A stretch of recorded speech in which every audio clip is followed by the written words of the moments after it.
if you can please mute your microphones so that we don't listen to your conversations at home. And then secondly, you will note that you can't use the chat functionality or the questions and answer functionality on the system or on the screen. We prefer that you rather ask us the questions at the end of the session. We will only speak about like 20 minutes, 20 to 30 minutes, and then we will open the floor for questions. So we would prefer that you ask it then, and we will answer your questions. Those questions that we can't answer or we run out of time to answer it, we will provide you with an email address and you can send it through via email, and we will then respond to it. Now, tonight's session is basically about the prescribed minimum benefits, but you will note that it's very interrelated because you can't speak about PMBs or the prescribed minimum benefits and not touch on chronic medicine.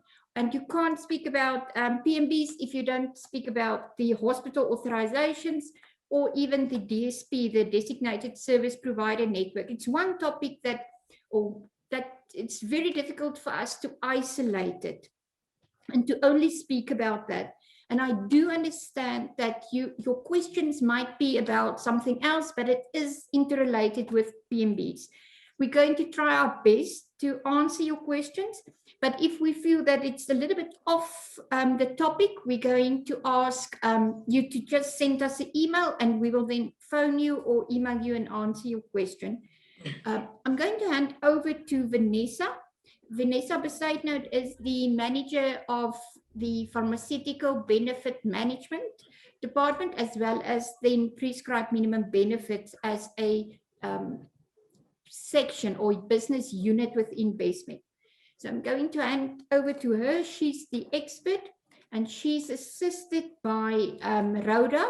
Rhoda is the supervisor within the prescribed minimum benefit unit.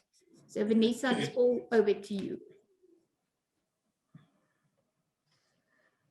Hi, and good evening, everyone, and welcome to our virtual session.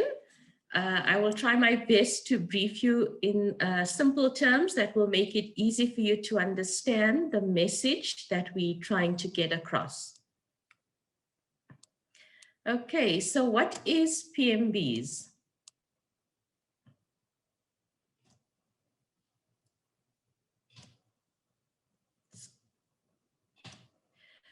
Okay, prescribed minimum benefits are minimum benefits that all medical schemes have to cover for their members that will give them access to certain minimum healthcare services, irrespective of what benefit option they have chosen.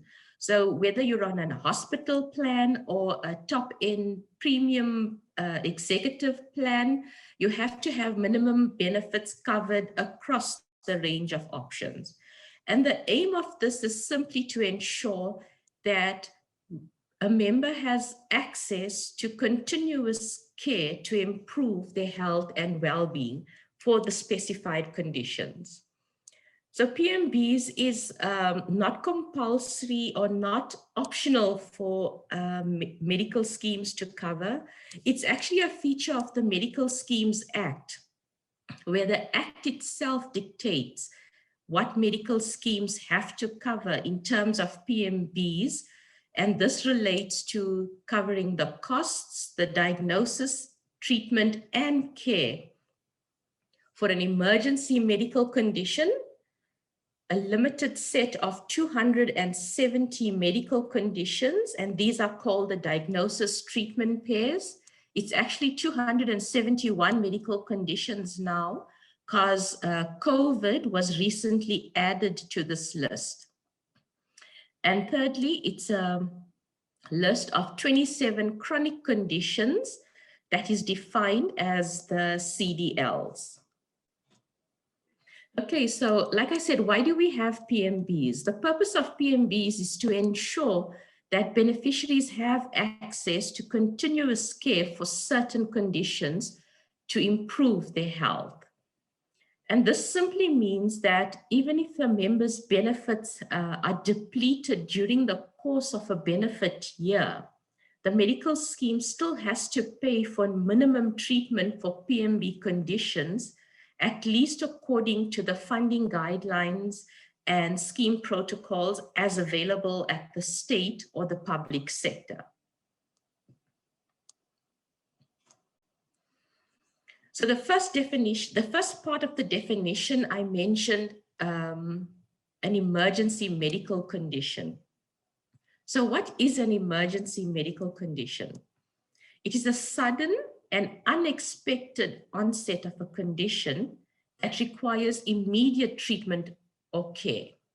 And if it's not treated or handled immediately, it could result in weakened bodily functions, serious and lasting damage to organs or limbs or other parts of the body, or even death. So sometimes one may think that all emergencies are emergencies according to our own definition, and that's not really the case. So not all emergencies are PMBs, and not all PMBs are emergencies.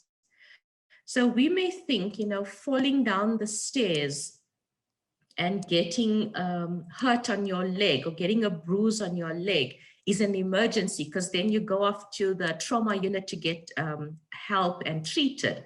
But if you did not sustain any broken bones that resulted in surgery or hospitalization, then that does not really qualify as an emergency, because you do not have serious lasting damage, you do not have serious effect to your limbs or other parts of the body, etc. So it's important to know the clear definition of an emergency, and not always do our own personal definitions of emergency make sense for PMBs. The next thing we referred to was the chronic disease list, and these are the 27 conditions that are specified, and this includes HIV as well. So the CDL specifies that for these 27 chronic conditions, we have to cover medication and treatment according to the PMB provision. So the treatment that we provide must be covered according to the standard treatment algorithms for each condition.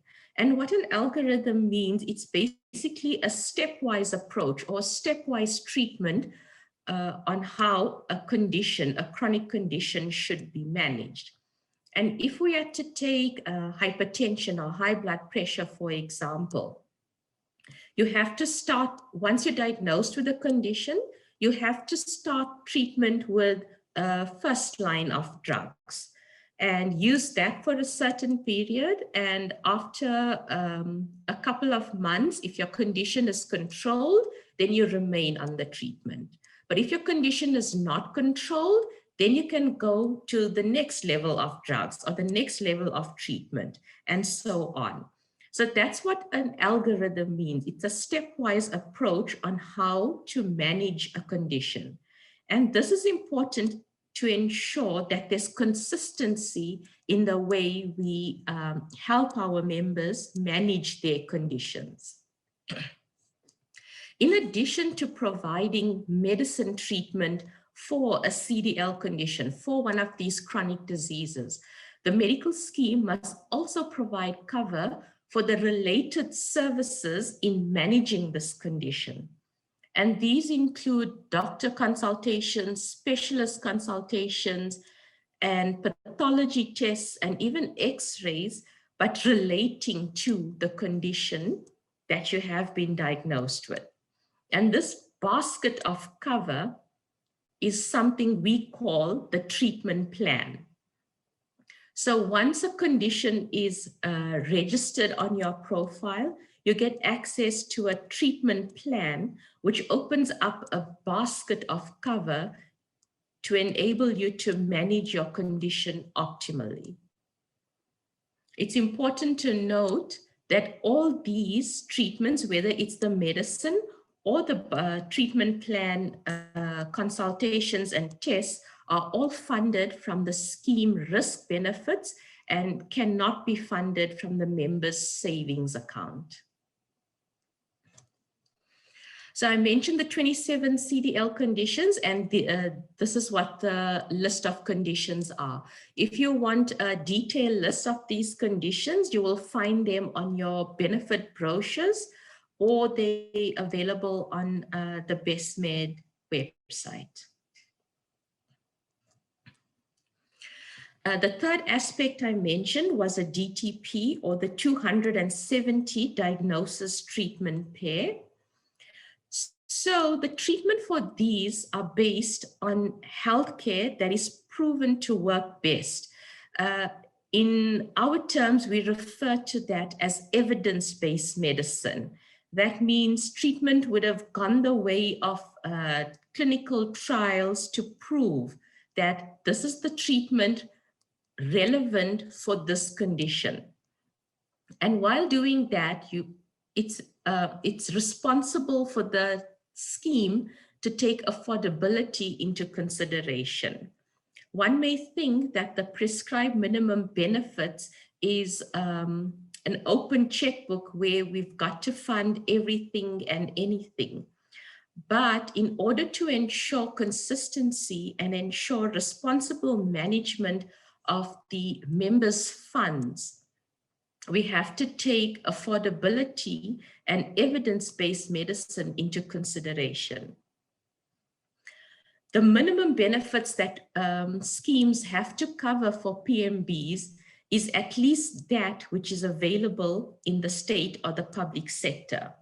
So what this means is, if a certain treatment is funded at the public facility, example, certain insulins or certain biological medicines for rheumatoid arthritis, then the medical scheme cannot reject funding that treatment for the member. We can fund the minimum as per the state or public sector, and it's obligatory for us to fund a little bit more depending on the benefit option that you are on. So the treatment and care for the DTPs include chronic medicine, like I've mentioned, example, stroke. So stroke is not one of the 27 CDL conditions, but it's a diagnosis treatment pair condition. And in this instance, the public sector protocols would apply for treating the condition, where it is stated, for example, if you have a stroke and the condition has been diagnosed, then we have to provide the minimum treatment as available at state. And this will include things like consultations, the medications, and any other investigations that may be necessary. So in addition to stroke, the table below just shows some of the other conditions that fall in the category of diagnosis treatment pair. And if I can just speak about respiratory failure here, code 158D. So respiratory failure, irrespective of the cause, the scheme will have to provide medical management, oxygen, and ventilation. And if we take COVID, for example, it will fall in this code 158D, where if someone does have a severe form of COVID and they do end up with respiratory failure in hospitalization, and the treating doctor recommends ventilation, we would have to cover ventilation for that member.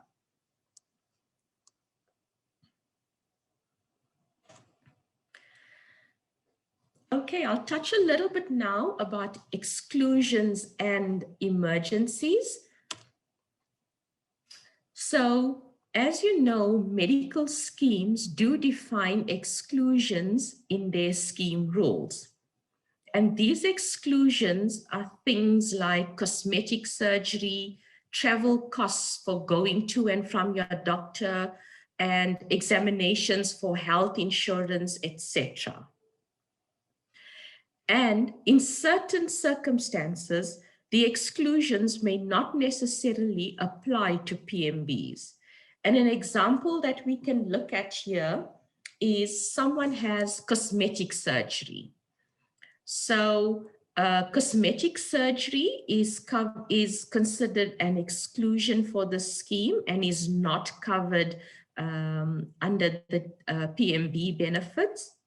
But if the member does get septicemia or an infection as a result of the cosmetic surgery, then the scheme has to provide cover for that septicemia or infection as a PMB. Because according to the PMB definition, septicemia is a PMB. But the cosmetic surgery will still remain an exclusion or remain partially funded up to the benefit within which it was allowed.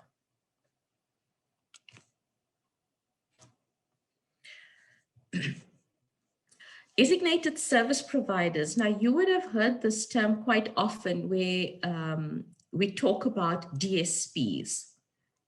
So designated service providers are the scheme's contracted providers that provide treatment and care for members for PMBs and other services. And these providers can include doctors, specialists, pharmacies, hospitals, and all your supplementary services as well. The purpose of DSPs is to help manage the costs associated with a prescribed minimum benefit.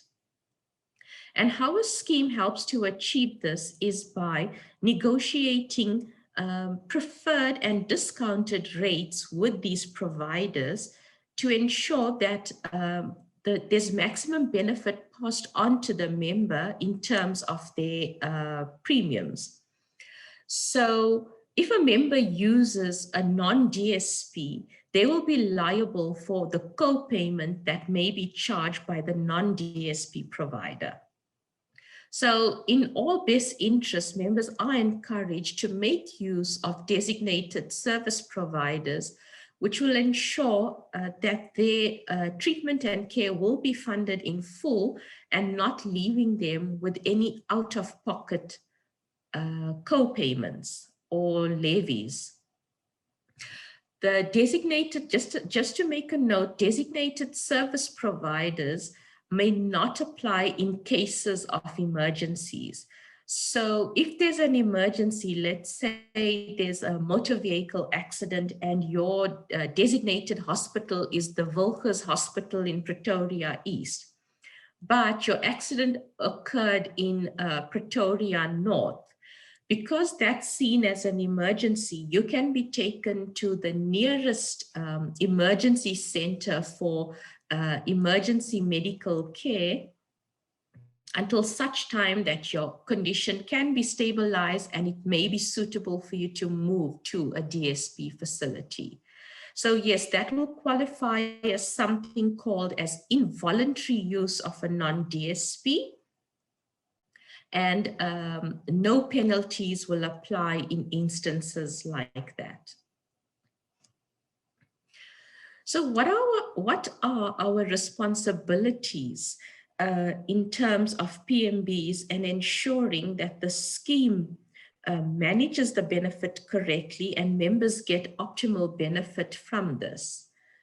So for the medical scheme, us as Bestmed, our responsibility is to provide information to all our members on DSPs, formularies, our processes, protocols, etc. And this is to equip you with the information that you need to make informed decisions relating to your health. In terms of you as a member, it is your responsibility to educate yourself and obtain information on your own condition, medication, and treatment. You are encouraged to ask questions and ensure your doctors submit claims and follow up with claims payment and check that billing has been done according to the services and treatment that have been rendered. In addition to being a member, it's your responsibility as well to familiarize yourself with the scheme rules and the option-specific rules and entitlement based on the chosen benefit option that you are on. The responsibility of healthcare providers is to ensure that they provide the correct ICD-10 codes in relation to PMBs when submitting claims to the medical schemes. ICD-10 codes are diagnosis codes which providers use to bill the medical schemes, and medical schemes use to interpret in order to correlate treatment according to the condition. Providers also have to advise members on their billing practice. So what that means is they've got to tell you, I charge medical aid rates, I charge 200% of medical aid rates, etc. So in the event that you are seeing a provider, you should know upfront whether you will be liable for co-payments or out-of-pocket payments before having services rendered. How do you apply for PMB benefits? So even though medical schemes have to provide minimum benefit for prescribed minimum benefits, it is not an automatic entitlement that's granted to every member.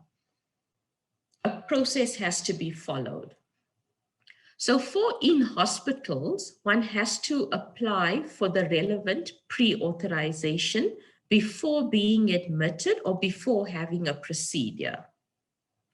That's the telephone number that one can call for pre-authorizations.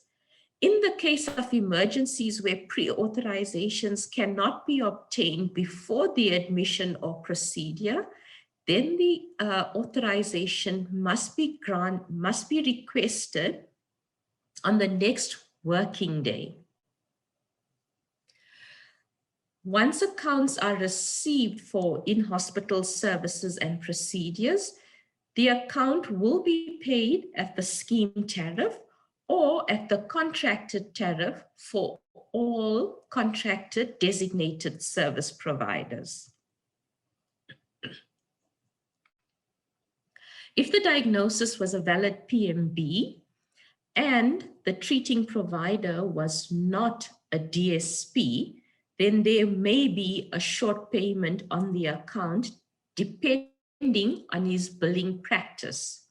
In these instances, the member or the provider has to apply to Bestmed to get the shortfall covered as PMB. This process is necessary because first, for one, the scheme will need to know various other contextual information surrounding the incident. Like, why was the specific provider used? Why was a DSP not used if it was not an emergency? Why was certain services or treatment done that does not correspond with the hospitalization or the procedure, etc.? So the application process is necessary as all these need to be reviewed and taken into consideration. For a copy of the application form, it can be accessed via our general client services call center by calling the 086 number displayed on the screen. The relevant documentation would be sent to the member or the provider and needs to be completed by the provider specifying all the details, which must then be submitted to the PMB department to review and process. The process for out-of-hospital PMB applications. This includes treatment for medicine, so all chronic medicine, including oxygen and stoma, etc. We also require a completed application form together with any supporting documentation to be sent to the relevant email address displayed on the screen, or it can be faxed to the fax number specified.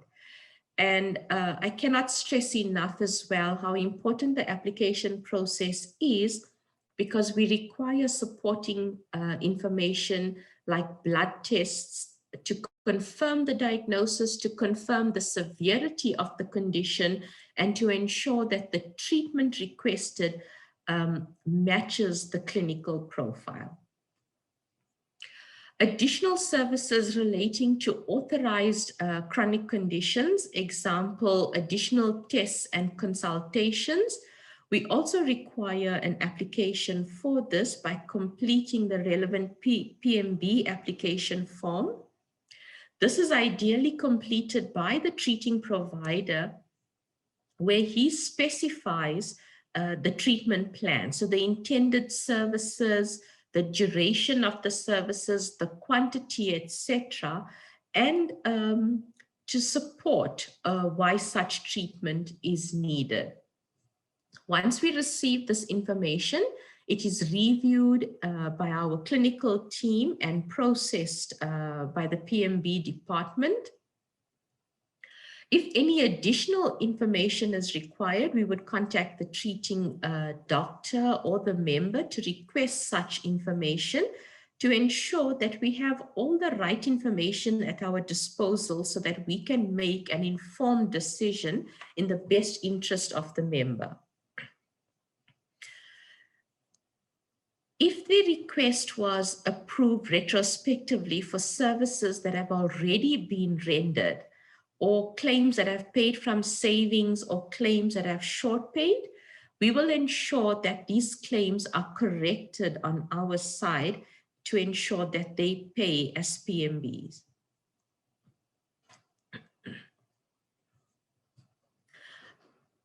I'm just going to mention psychotherapy as a PMB because this is quite prevalent, and we receive numerous requests or for information on this because there is no proper understanding sometimes on how this benefit is covered. So psychotherapy out of hospital, one is entitled to 15 consultations or sessions. Application is necessary in order to gain access to the benefit by completing the relevant PMB application form, which must state the diagnosis. The diagnosis has to be confirmed by a psychiatrist. And like I said, it must be pre-authorized before accessing the benefits. So one cannot have PMB psychotherapy sessions already commence with treatment and then come a few weeks later and apply for services. For the in-hospital consultations, a maximum of 21 consultations or days is granted, and this is pre-authorized by the hospital services department. Now, this psychotherapy benefit is either or. So you either get 15 consultations out of hospital or 21 consultations in hospital. It's not combined or cumulative.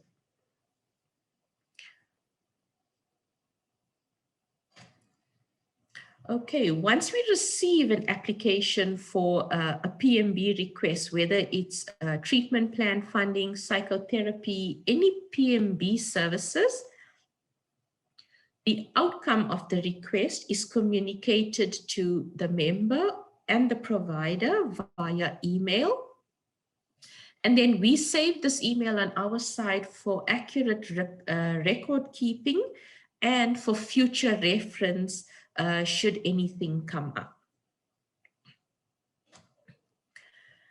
And that's basically in a nutshell what is prescribed minimum benefits, what it entails, what are the responsibilities of the various persons, and what are the obligations of a medical scheme to cover prescribed minimum benefits.